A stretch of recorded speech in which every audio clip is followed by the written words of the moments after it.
Greetings, everyone. Pete Pardo here from Sea of Tranquility. Welcome to another episode of Monday Night Must See TV with the Hudson Valley Squares. We have arrived once again for the first time in a long time back to Album Wars. And we have in the house today, all the way from the bottom to top, Lynn Versace, Sydney Taylor, Steve Keeler, Christian Canzaneri, Chris Allo, Ryan Scow, and Nick Franco. Greetings, everybody. We might have a couple other guests as we go on. So it is 2022, and 40 years ago this year was a pretty damn good year for heavy metal and hard rock, as I'm sure everybody will agree. 1982. So for the next couple of weeks, the next couple episodes throughout this month of January, we're going to revisit 1982, and we're going to do some album wars. Today, probably the granddaddy of all of them. We're going to take a look at two stupendous, legendary albums released in 1982. We're each going to talk a little bit about them. We're each going to vote for our favorite of the two. Then we're going to see which one actually wins. And I better get my damn pen ready because I knew I was forgetting. You got to keep the score, right? Because I got to keep track of this. So, all right. So the two albums in question, I got my pad, got my pen. The two albums released in 1982 that are the topic of discussion today. Iron Maiden, The Number of the Beast, their third album, and the other, the mighty Judas Priest, Screaming for Vengeance. So we're going to start, ladies first. We're going to start at the bottom. Lynn, talk about each of these albums, what you like about them, and which one you prefer of the two. All right. Well, first of all, since it's been a while, I just want to say to everyone, I hope everyone had a great holiday, Christmas, Kwanzaa, Hanukkah, whatever you celebrate. I hope it was fucking awesome. Hope it was happy and peppy and bursting with love. And Happy New Year. Happy 2022, everybody. So this was really exciting when I was so happy that I was like, holy shit, I could actually make tonight. And then you gave me these two at records and I was like, oh, fuck. Because, you know, Priest is one of my favorite bands ever. Not that Maiden isn't, but as far as bands go, Priest nudges Maiden for me just by a little bit. So it was really difficult for me, you know? So I went back and I listened to both of them. And I listened to Maiden much more. This record, much more than I have Priest lately. But when I went back and I listened to Priest, I was like, oh shit, it really is difficult. It wasn't just cut and dry, you know?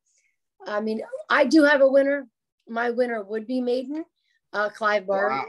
Clive Burr, you know, it's his last fucking record. And every goddamn song is a hit. Every song is a hit.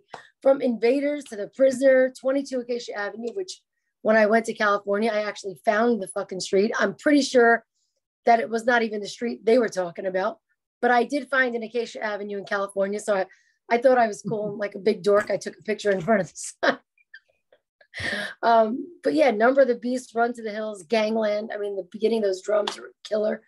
Hallowed Be Thy Name. I mean, that's the best ending to a record that anybody could ever have, you know? So yeah, so for me, Maiden definitely won this, but I mean, Screaming for Vengeance, I couldn't believe it. Like I was listening to each and every song today and I was like, holy shit.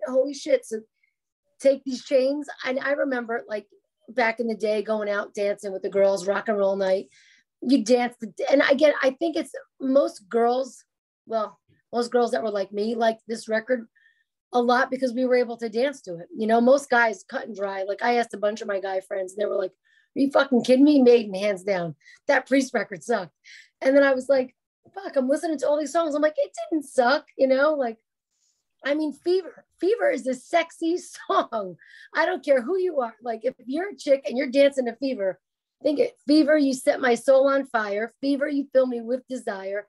Fever, you always get it right. Fever all day and all night. Like that is fucking sexy. And when you're dancing on a dance floor with your friends at a rock venue, it's hot. I don't care what you say. And the guys did like it. The guys did like it because they were all looking, you know? Pete knows where I'm going, especially when Rob's singing it to another dude. That's what makes it so hot. You know what? I don't care it's so taboo and dirty. Yeah, and I don't care who he's singing to.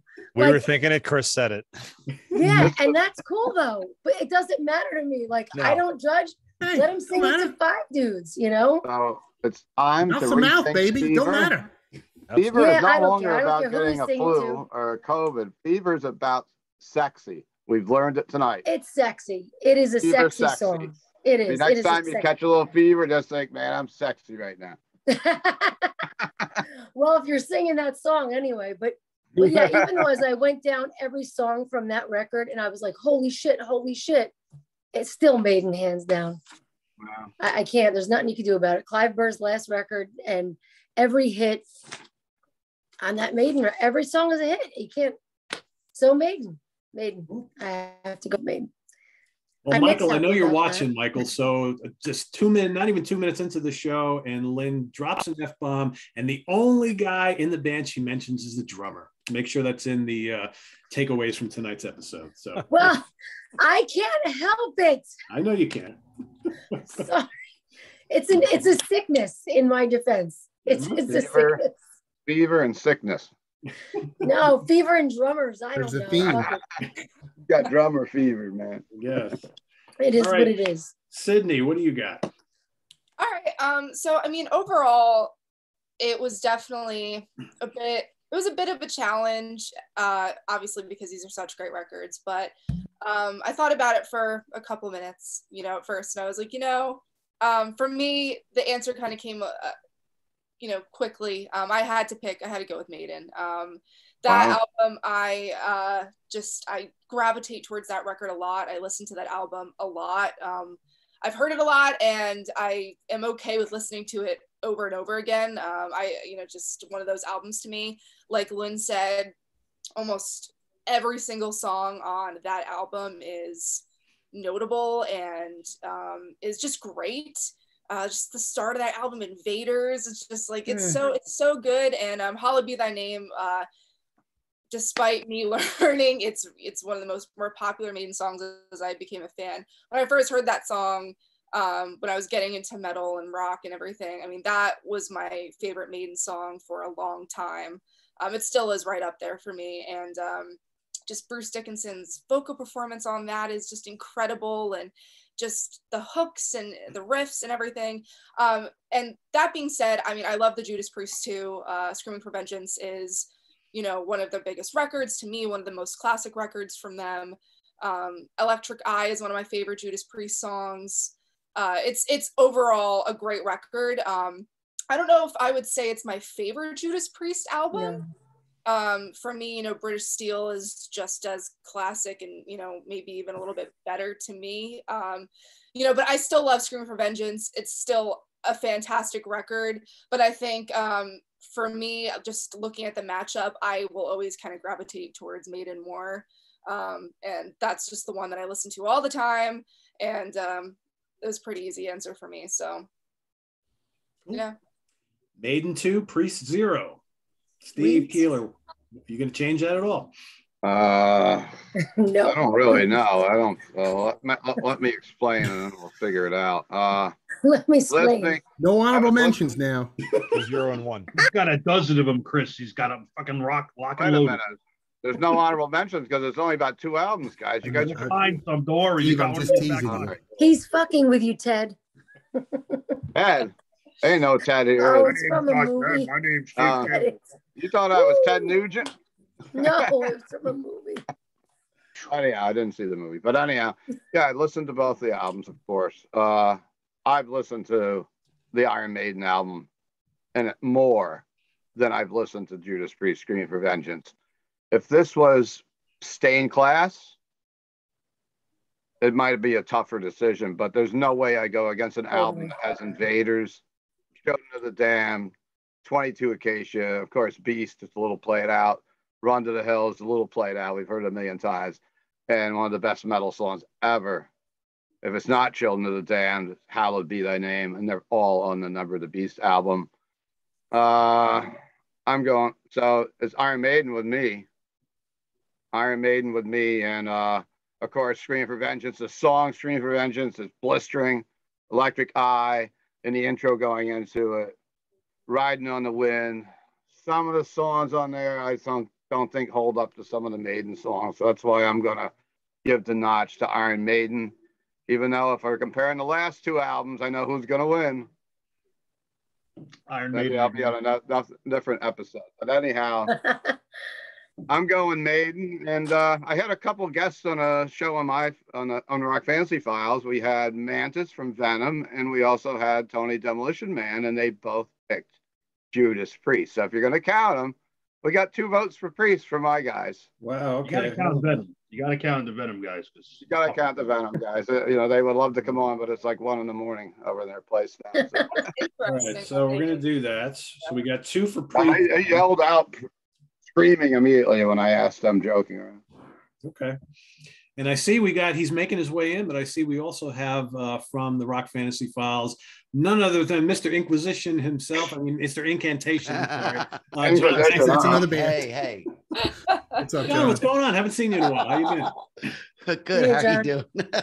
Doing good. Nice Doing shirt, John. Thanks. So since John just jumped on, we might as well ask you the question. So do you have Screaming for Vengeance or Iron Maiden Number of the Beast? That's a tough one. That's super tough. I don't know. I mean, I only thought hard about this for about a half an hour, so it's hard to really compare. But man, they're both such amazing albums. I think I'm gonna go with Screaming for Vengeance, but I mean they're neck and neck. I mean it's a tough call. I mean both are really important, super important albums for metal. I hear you. All right. Well, that's You're going Priest, huh? Yeah, we got 3 for Priest now. Wow.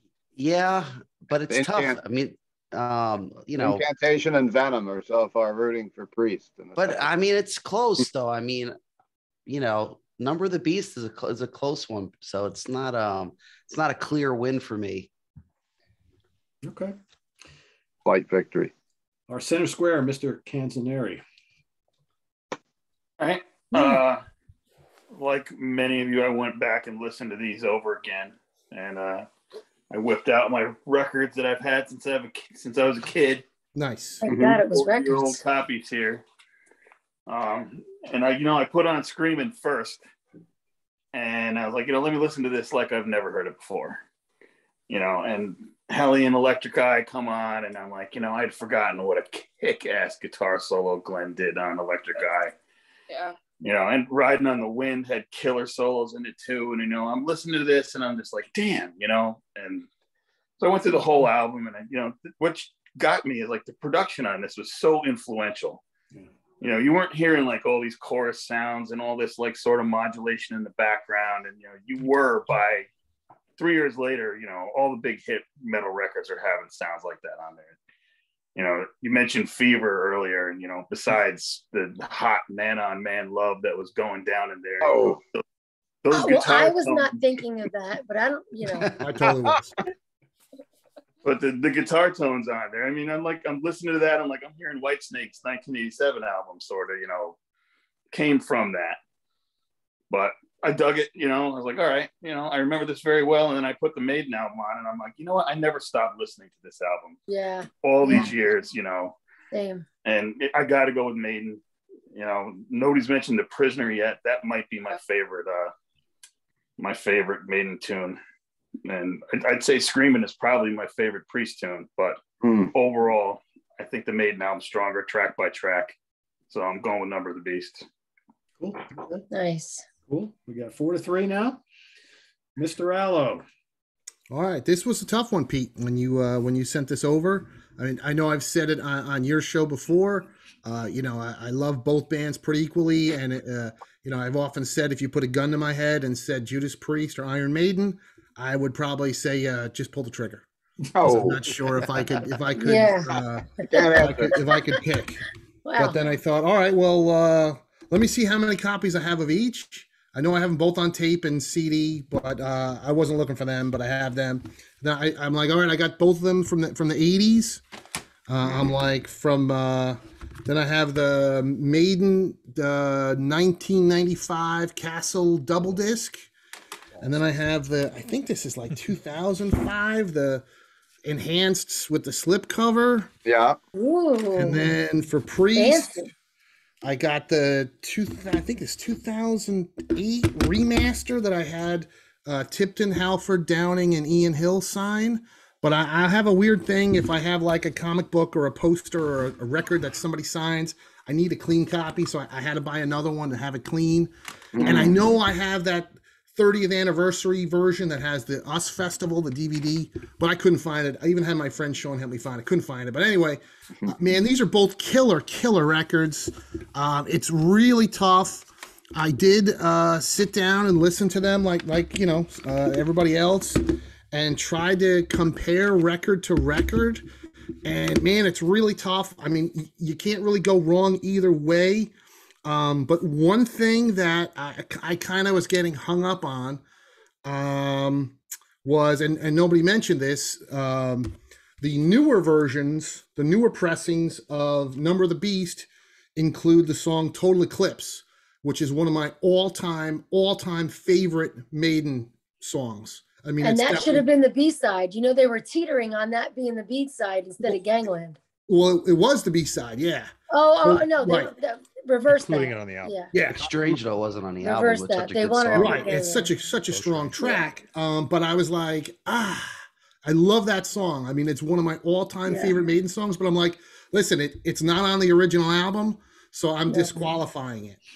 So I was like, if you take that off album to album, I was like, I think if you had it, I think that for me in my head, for whatever reason, they would be equal.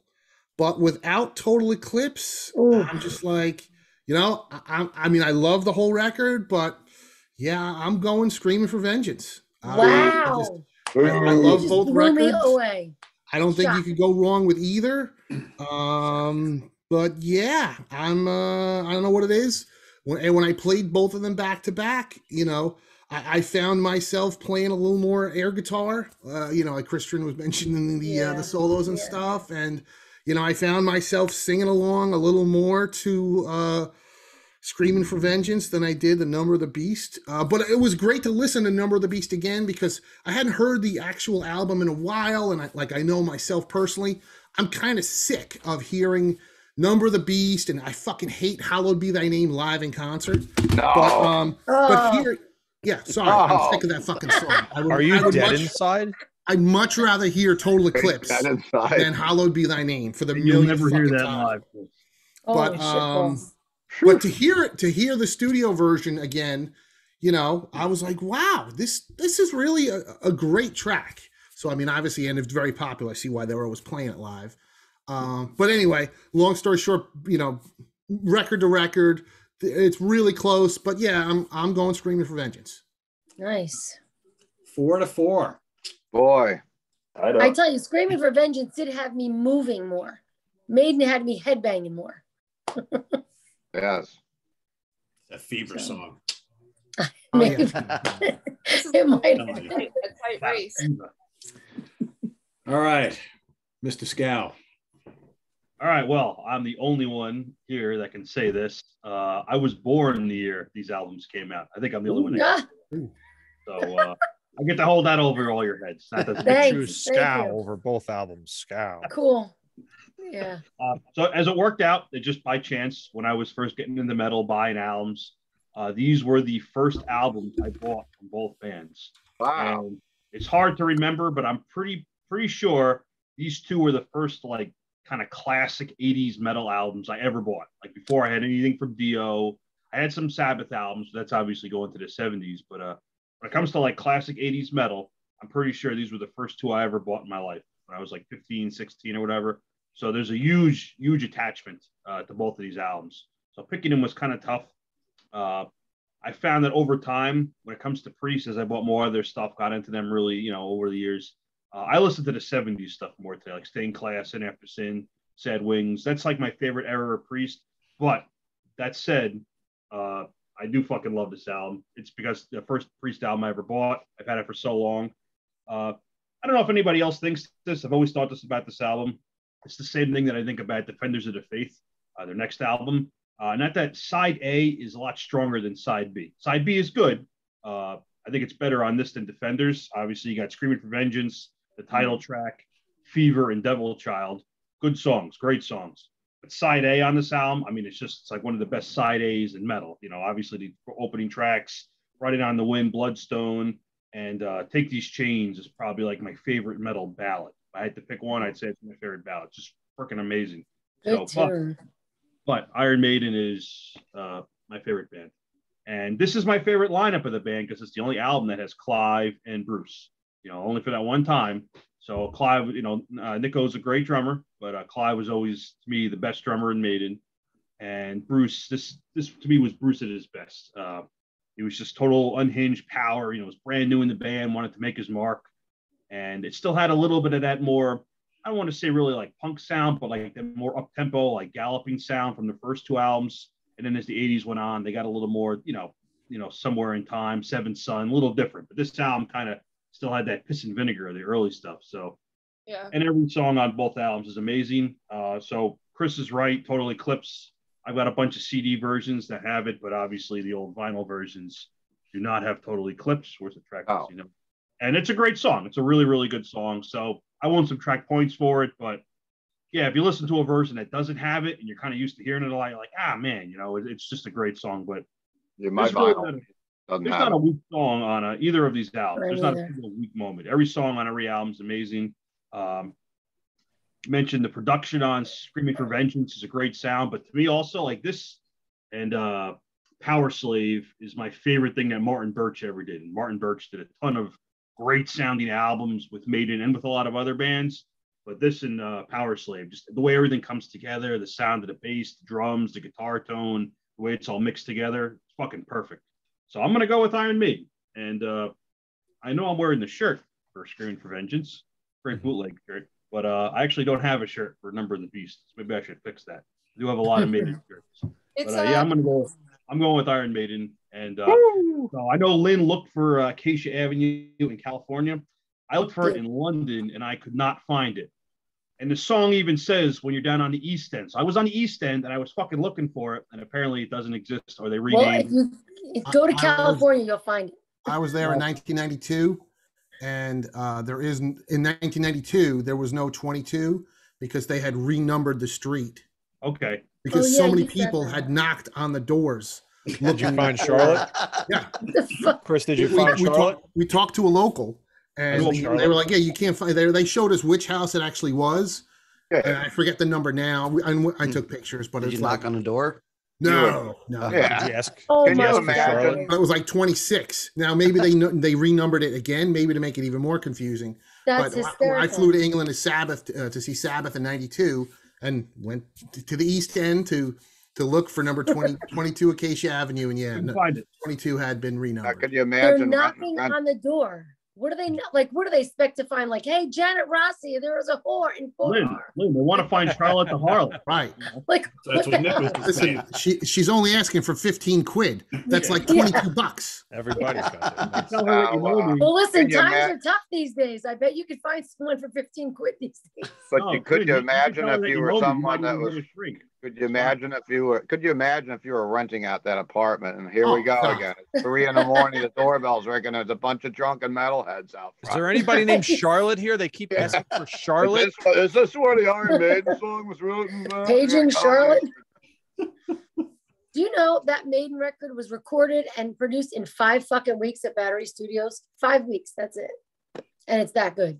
It's a really interesting point you made, Ryan, about how it kind of has that vibe of the earlier albums.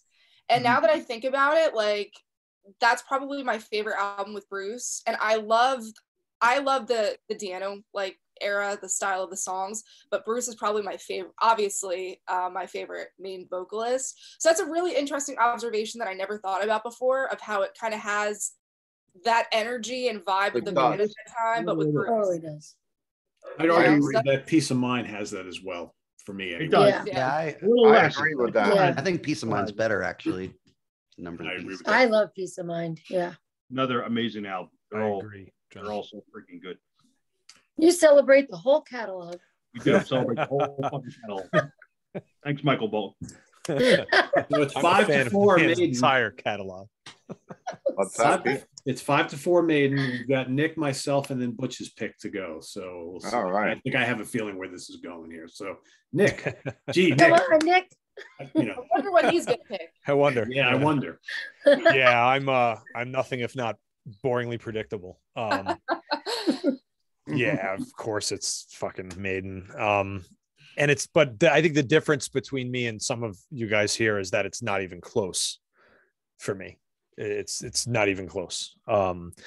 And I did a lot more research with Priest just leading up to this all week because I'm much more familiar with all the little details about Maiden. So I wanted to read up, and I wound up, and this is probably something you should never do, but I read about 20 to 25 reviews of Screaming for Vengeance written by just people on Metal Archives.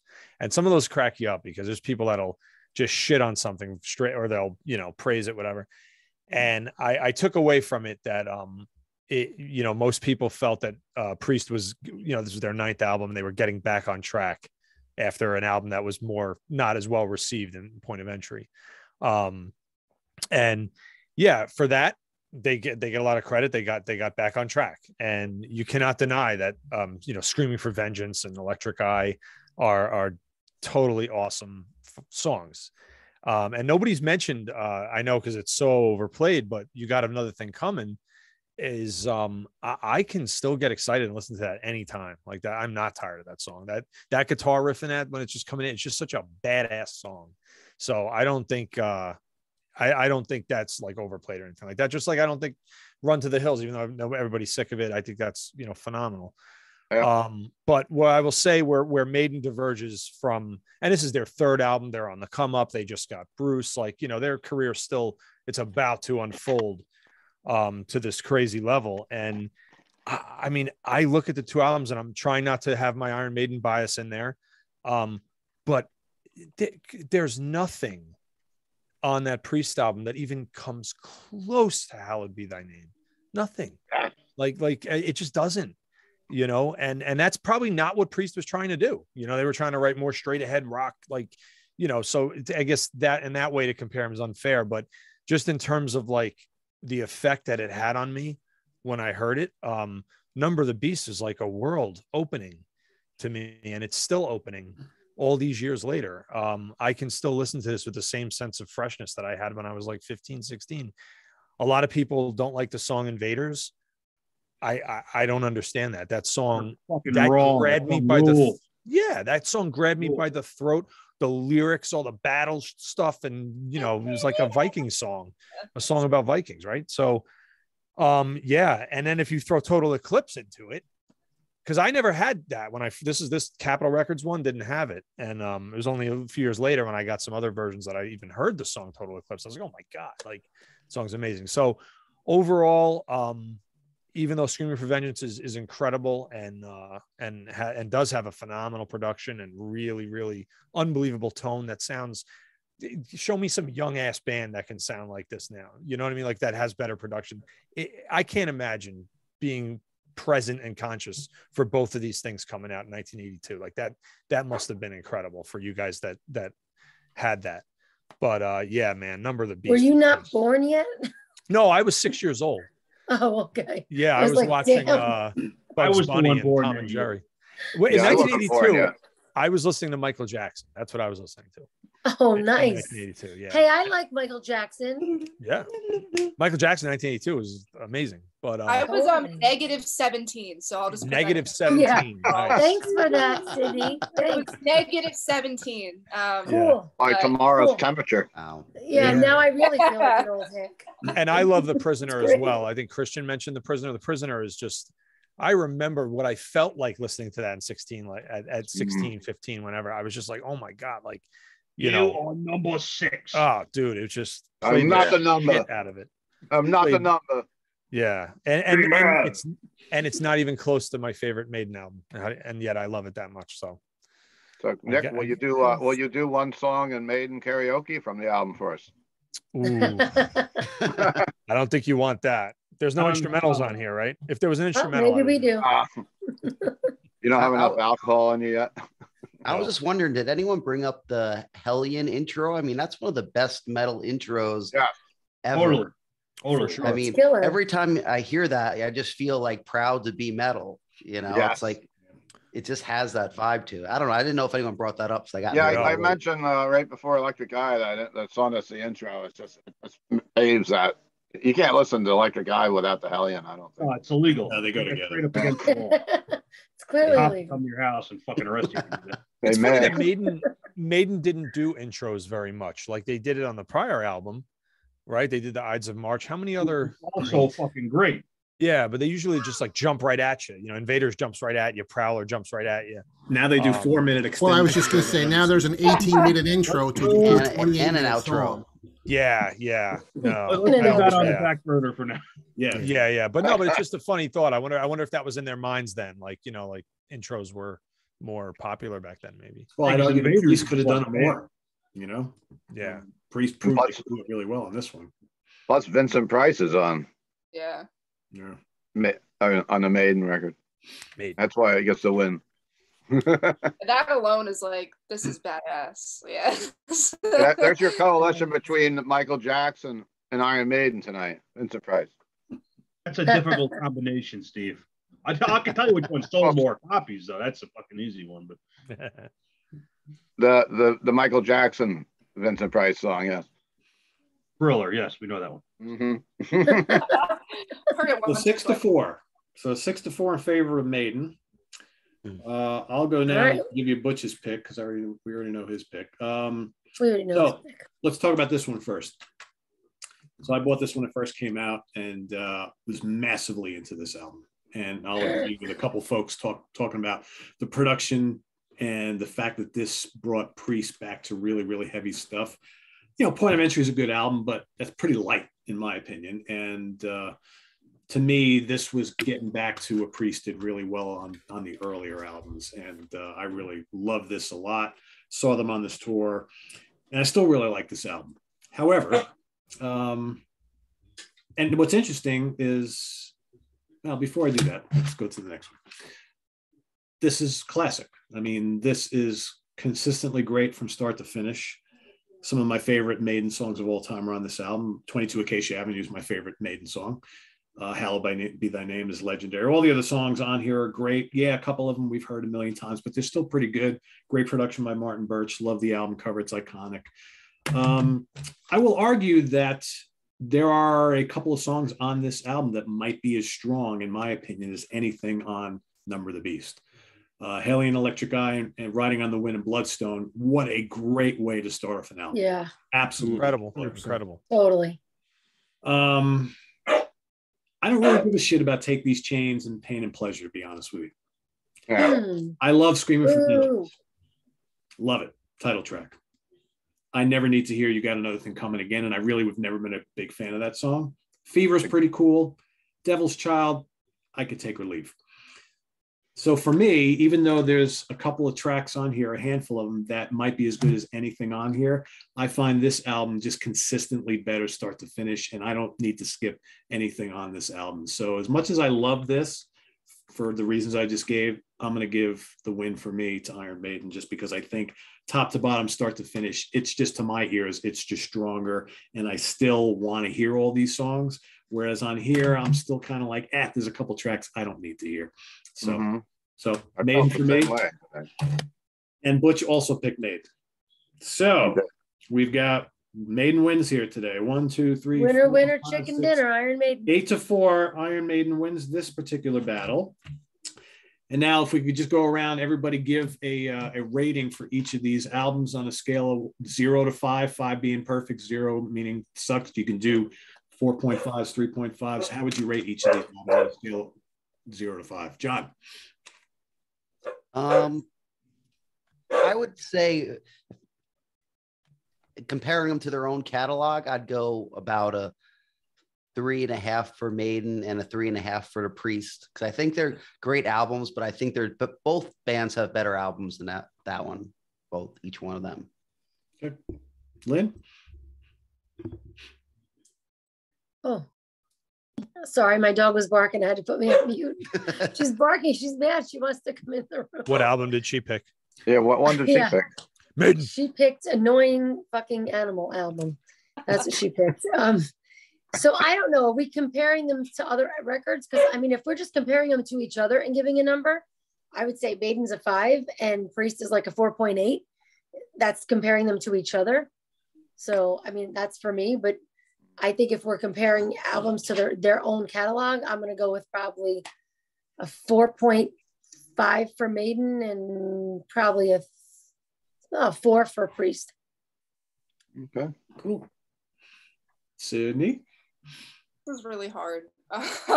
Yeah, totally. It's hard because I mean, in my head, Maiden. In my head, Maiden is a perfect record to me. So you know what? Screw it. I'm gonna say it. I'm gonna say it's a 5 because I love this album. So to me, it's a perfect record. Like Pete said, there's no skips to me. There's no filler. All killer, no filler, as they say. And so that's a perfect record to me. For Screaming for Vengeance, I would say maybe a 3.5. Pete kind of, again, nailed it on the head of, you know, there's some songs on there that are like, eh. And then there are songs in there that are, you know, so memorable and so fantastic and are some of my favorite Judas Priest songs. So 3.5 for Priest and 5 for Maiden. Cool. Steve? Number of the Beast getting the top number. If it was a 10, it's a 10. I'm going with a 5. There's nothing wrong with that album anywhere for me. The Priest, I'm going to probably do a 4. And someone snuck in from my channel again. See what I did to you, Pete? Count Ralph is here. Hey, Ralph, you're coming at the very end, and we're just giving our album ratings now, but maybe Pete will let you catch up at the end.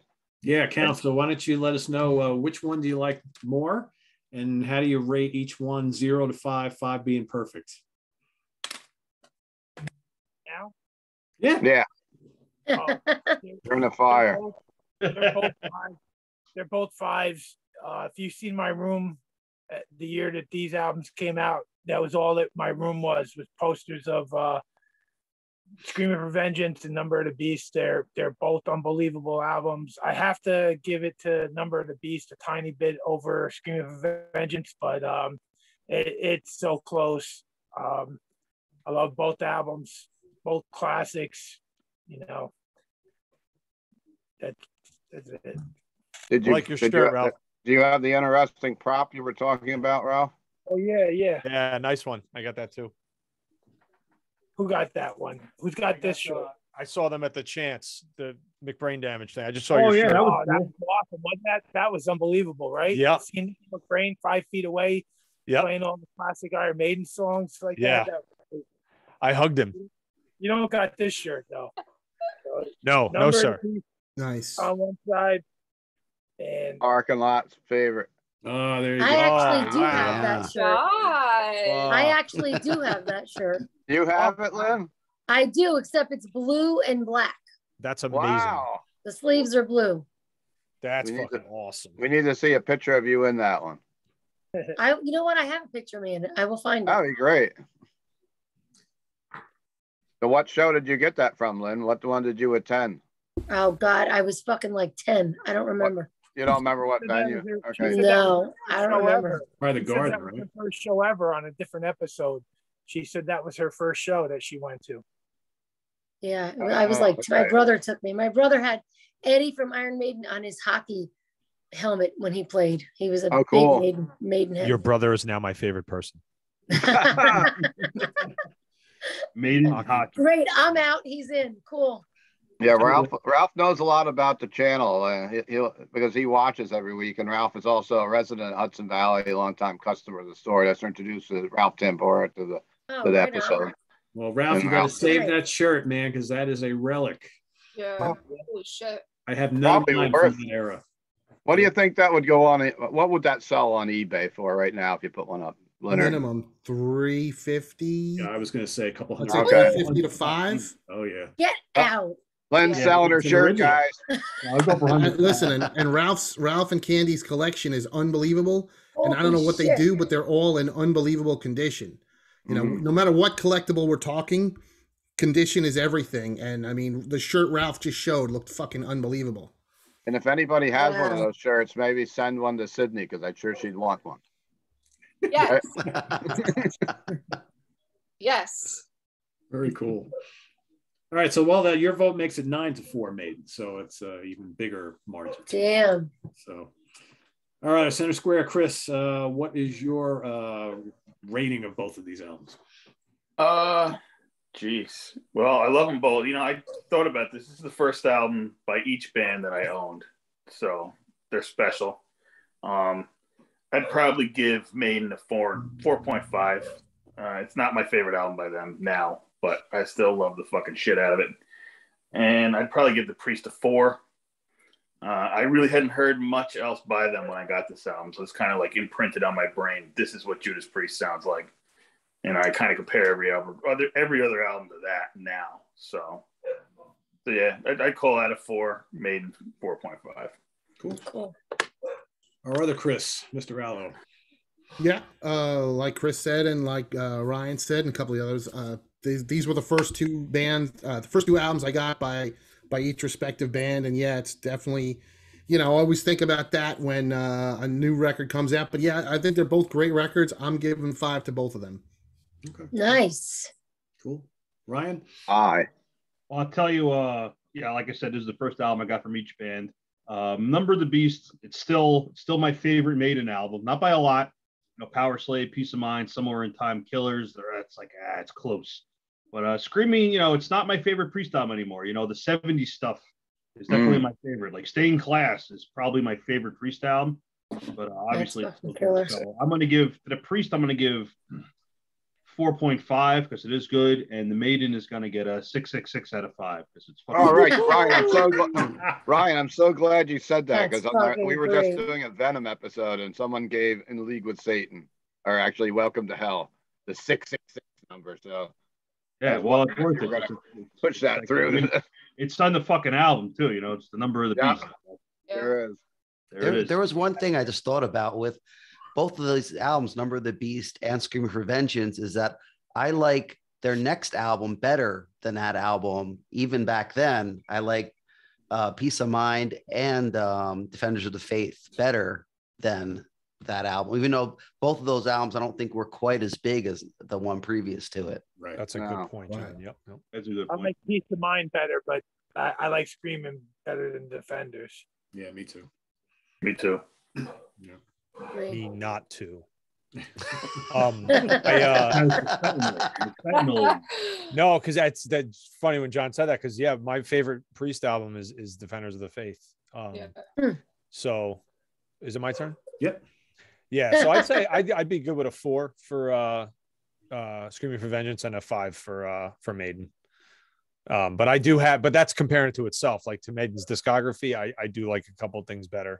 The next probably 3 albums after that, I like a skosh better than Number of the Beast, but it's a 5. I mean, it's a perfect album.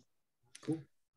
Yeah, my 2 first albums that I got from these guys, British Steel was my first Priest album, and Killers was my first Iron Maiden. But I still have really fond memories of both of these. I'm going to give 5 out of 5 to Number of the Beast and 4 out of 5 to Screaming for Vengeance.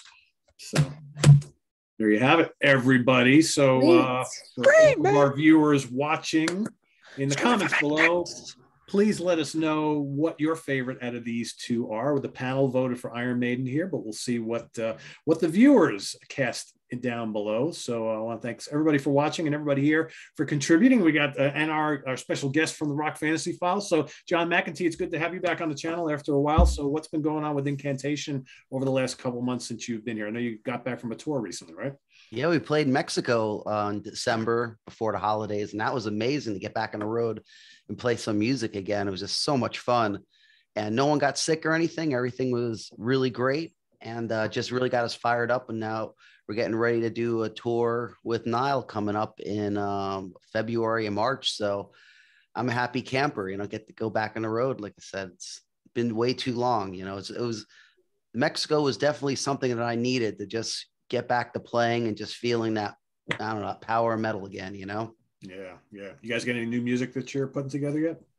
Yeah, we're pretty much done recording another album. We're just kind of waiting to make sense out of everything because we didn't get the tour for our last album because of COVID. So we're kind of trying to do like at least a reasonably decent cycle for the last one because it has been our best selling album pretty much to date. So we want to wait to do the next one, but we've been writing like crazy. We have probably close to 2 albums of material written because, you know, when a songwriter's at home in a pandemic, what do? They write music. Right. You know? Oh yeah. That's and cool. everyone in the band writes music. So it's like ridiculous amount of material you have, you know, just sorting it out is more the problem. You could have you could have an album almost as long as the new Iron Maiden when it comes out. Oof. Yeah. Well, Stop picking on it. Yeah, well, I like the new Iron Maiden now. He does. Good. Thank you. Yeah. Chris, another oof. Chris, will you do another oof? Chris? Wake me when it's over. I like Number of the Beast better. Well, yeah. Why? But Chris did his honorable oof tonight. That's the first one I heard. Something that's been famous. So it didn't grow on you, Chris? No, I wanted it to. I really did. And I still bought tickets to the show and still bought the record, still joined the fan club to buy the fucking tickets. But man, I hate that record. But you like Book of Souls better, right? Way better. I thought Book of Souls was. Yeah, I didn't like Book of Souls much. Anyway, I don't want to get into Iron Maiden. I thought we were going to get into how now Iron Maiden still has too many guitarists, and now Judas Priest doesn't have enough. Yeah. Right. What's up with that? Huh? What the fuck kind of crazy world is that? I never thought about it like that. Now I'm going to be thinking about it all the time. And it's because it's just the opposite of what we said before. It's because Andy Sneap doesn't want to go on the road. It's not Richie. I don't know. I've heard that he was asked not to. I read that statement very carefully, and it sounded like Andy Sneap got a phone call from Rob Halford, and Rob's like, Andy, it's Rob. We're moving on as a 4-piece. That's how the statement read to me. There was I just saw before we got on here, one of those like articles from like. Yeah, that's what I was just looking at myself. That Andy said something in return about I forget exactly what he said, but what he said was not I left voluntarily. It was more of like I was shocked. He said it was very disappointed. He said it was unfortunate, right? So he said he was very disappointed. Andy Sneap said he got a call from Rob Halford, and Rob Halford said, Andy, you're still going to produce the new record, but live, we're moving on as a 4-piece, which does not make any fucking sense. Whatsoever. No, it doesn't. And you got to wonder, do they want to move on to the 4-piece so they don't have to pay him? But like, there's not enough money. Sounds like how the fuck is that possible? It's been a 2-guitar band for 50 years. I mean, come on. I mean, dude, listen, I had tickets for 2 Priest shows, right? And times are tight, so I cashed one set in. I paid $1,000 for 2 tickets for fucking Judas Priest. They were second row in Philadelphia. You're telling me there's not enough money to pay Andy Sneap? Here's an idea. You don't want to pay Andy Sneap? Go fucking find Joe Bag of Donuts from the Judas Priest tribute band. I know who there's got to be somebody that can play those fucking songs. Chris, there's a guy right down in Goshen, New York named Chris Caffrey that's got the summer off. Spring, right? And to my left, there's somebody. And to my left is Joe Bag of Donuts. I mean, how the fuck is there's nobody in the world that could play Judas Priest songs? Seriously? I find that hard to believe. I find that very hard to believe. When I seen him live though, Andy didn't really play too many of the leads anyway. So maybe that's part of the reason why they didn't do it. I don't know. I don't know if he couldn't play them the way they wanted to or something, but I just noticed that it was a majority. He wasn't playing hardly any of them. I don't know if anyone else noticed that. You could do a whole other episode on this one. Do a whole episode. I'm sorry. I mean, from a guitarist perspective, Judas Priest is all about the riffs, right? When you got all these solos going on, what are they going to do when it's not going to fucking work? Richie is playing these great leads, and there's nothing else going to be. Maybe they're backing tracks. Maybe they could get. What John said. There's been a lot of scuttlebutt that's what people are starting to think that's the route they're going to take, which is fucking awful. Yeah, bad idea. That's stupid as shit. I agree, Chris. Maybe they Glenn picked a hologram or something. Maybe they could call Iron Maiden. They got too many guitars. They could get Janik. I mean, Iron Maiden should use backing tracks for the parts they need the third guitar player for. Right. And lose Twinkle Toes. Yeah, exactly. I'd rather have backing tracks for Maiden than him. Janik's coming to Priest in the news. Yeah, I That's don't know. hysterical. I was very disappointed when I saw that news. Oh, You know, what a and Did not you that guys I'm read- like I'm tied to Andy Sneap, but someone's got Yeah. to be there. absolutely. Don't have to be Andy Why Sneap. can't you make him a fucking cover Whoever. band? Jesus. Judas I don't Priest is give a a 2 guitar player band. Yeah. Exactly. You need That's 2 what the- guitars for those songs. Get a girl. I don't give a fuck. Somebody put They- somebody up there with a goddamn guitar. I don't care. And We play the tried- backing Why tracks. don't you get up there, Just have them Chris? up there with the I'll guitar. Well, I play can't air play guitar. guitar. I mean, I could do some good air. You know, They only some got one fucking air guitar. guitarist, guitar. and Sabaton went back overseas. So I'll dance around. But the first thing I thought of oh, well, great. When I bought the tickets, the set list for this 50th anniversary tour was really good. But now they're for whatever reason dropping a guitar player. I'm Yeah. like, wait, so now you're gonna shit can all the stuff that had lots of guitar work for 2 dudes and just do the simple shit? I was like, well, that's gonna suck. There's Yeah, all the a, good 70s stuff you Wow. definitely need 2 guitars for. There's no way around it. And you don't think they're going to ask KK? no, No, that shit is Okay. fucking sad. KK's Prince is rather gonna put- open I up. know. I just wanted to bring it up. Is That's that- very- is there But any listen, chance- he would love it. But I was Yeah. just telling a buddy the other day, I'm like, dude, did you read that KK Downing book? I'm like, he just shits over Glenn Tipton for like Really? 300 pages. For a guy that wanted to get back in that band, like doing that book was the worst fucking idea. I mean, that's like you want to hook up with a girl, but you write a book about how much she's a bitch for 300 pages, and then you're like, yo, Yeah, I that's still not gonna really work want to out well. fuck you. Like, that's the worst idea ever. you're a That is bitch. Let's terrible. go out Friday night. What the fuck? I mean, I have one word to say, and everyone's going to hate it. The only reason I was going to see Priest, even though I love Priest and I'd go see him anytime, because I wanted to see Sabaton, one of my favorite bands. Oh, opening up. And that now was they're not even terrible. on tour with them anymore. Really? God, don't say that, Steve. Come on. I love Sabaton. Sabaton. Uh, Sabaton. Sabaton's one of my favorite groups. I love You them. got Queensryche. It's even better.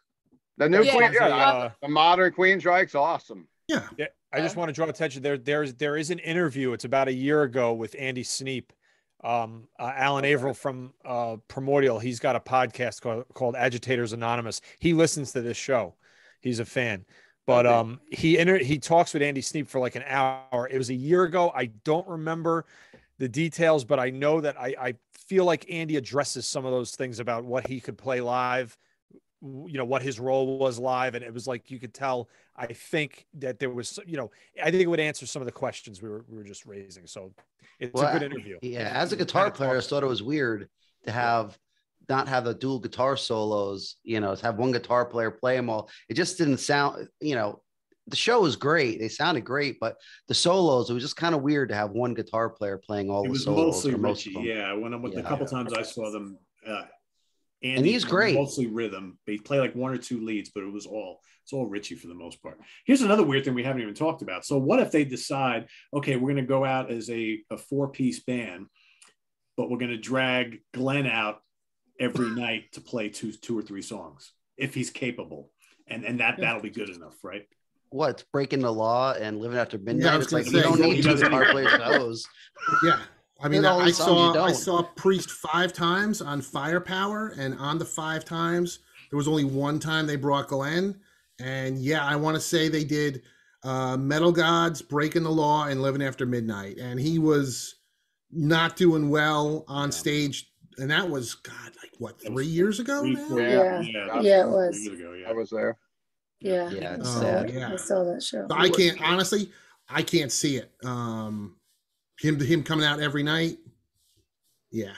On another tip, Doubtful. Bruce Dickinson stated he was going to make another solo album this year with Roy Z. Mhm. That'll probably be great. I'm into that. The last 3. Man, that's exciting. You know what? Speaking of Bruce Dickinson, I'm going to see that spoken Spoken word word? thing. Spoken word, Yeah. yeah. I'm Anybody trying to know put it anything together. about that? Is that going to suck? No, I went to the first one that he did The with the first one was book. With the cool. book when he released Was the it book. good? It was Yeah, great. I mean, it's Really like cool. listening to the man speak. He's funny. He's humble. But Yeah, I how can can't he be wait. humble? I mean, all the stuff that he's He's accomplished. a But great public speaker, though. He I really- had he's a good a soul. great Awesome. time. I met him. Cool. He signed my book. Like he did a book signing. So like I didn't know what am I going to say to this man? You have like literally 0.2 seconds. He puts the book down. He signs it. and then you the big angry dude will just move you away. But all those book signings are like that. Doesn't matter who but I'm it like, is. They don't. I'm a 44. What was I, 43 at the time? Year old man, and I'm like, what am I gonna say to him? You know. So yeah, that's what I said. I was like, you get more than 2 seconds if you're a girl. Well, I'm not a girl, and I walked up and I was like, I love you, man. And he just kind of awkwardly shook my hand. He was like, I love you too. And I was like, oh. And that's it. I floated home. I floated. He told you that he loved you, Nick. That's fucking great. I don't even know if he said that. I don't know what the fuck. He probably could have said go to hell. And I would have been like, I met Bruce Dickinson in a bar in New York City once. It was part of Epic Records. Yeah. Epic Records was doing a little like pre-party for when Tattooed Millionaire came out. And we got to do a meet and greet in like a Irish pub in Lower Manhattan, and got to take a picture and talk with him briefly at the time. I just wonder if he's going to use, like, will Adrian Smith take part in a new Dickinson solo album? How that'll work out. Will he use the same guys from Tyranny of Souls? I hope so. Those guys make some incredible. So going back to Priest, though, that Firepower tour and having Saxon open for that was amazing. Saxon was so good on that. Yeah. The second leg when Uriah Heep opened for him, that was great too. I missed that one. That was great. That was. I saw the next leg when they warmed up Deep Purple. Yeah. Yeah, I was gonna say I saw them when they blew away Deep Purple. Actually. Yeah, they definitely spoke. That was at Bethel. Yeah. Yeah, we had front rows for that with my buddy Levy. We were in the front row, and he bought. He's like, "Come on, Keeler, you're gonna sit front row. Let's do it." I'm like, all right. Purple were good that night, though. Purple were good that night. Yeah, listen, there was nothing wrong with their playing, but they looked like they were ready to do golf with the way the way they moved on stage. The way Gillen is. Priest was in full leather, sweating bullets, full leather and chains and studs and all the other shit. And like, Ian Gillan comes out and he's like in a golf shirt and he's like, he's doing the Herman Munster dance, shaking his shoulders. But like I've had this conversation with my dad a couple times, and even I reviewed the new record, the Turning to Crime or whatever, and I think like a good way to describe it is that Deep Purple's just, to me, like just tired. Like yes, at this point they're just tired. Fuck, at their age they should be tired. I'm tired. That's not a diss on them, but they just are. Like to me, and looking back on the older stuff, they tour nonstop. I mean, constantly. They play just a different band now. That's just not there anymore. So good though. Listen, they're probably afraid they're gonna break a fucking hip if they move the wrong way. I don't know. Yeah. I put a little input on that about Ian Gillan though. I can remember years ago, me and Steve Levin, who worked for me at the time at Rock Fantasy, went up to Montage Mountain in Scranton. It was an outdoor show. It was Leonard Skinner, Ed Nugent, and Deep Purple. I remember that. And we were like, who the hell's singing for Deep Purple? But it was Gillan at the time. It was the first time we'd seen him in years. And he looked exactly like how you guys talked about him now. And this was years ago. I mean, he doesn't come out there and get dialed up or anything. He looks like somebody's dad or grandpa out on stage. Yep. But that's Gillan now. It's look at him in the 70s when he was like one of the most badass guys on stage. Oh, he was a maniac. Fall Down and Child in Time. But I mean, they did good. They are what they are. They're what, 70? How old is Gillan and those guys now? 75. Yeah, they're in their mid-70s now. Yeah. Oh well. Funny how we've discussed Purple, Priest, Maiden. What's next? We're moving all over the place. We move. Michael Jackson. That Vincent Price is narrator. Vincent Price got a name drop. So remember, everybody, vote for your favorite Judas Priest Screaming for Vengeance, Iron Maiden, Number of the Beast in the comments below. And stay tuned next week as we once again revisit 1982. We got 2 more metal classics we have next week. We have Motorhead, Iron Fist, and Venom, Black Metal. That is next week's battle. So stay tuned for that. And visit us on the web at www.seatranquility.org. We're on Facebook, we're on Twitter, but of course we're here on YouTube. All the damn time. Or Ralph and John and Lynn and Sydney and Steve and Chris and Nick and Ryan. I am Pete Pardo. Good night, everybody. See you next week for more album war. Thank you. Stay warm. Later.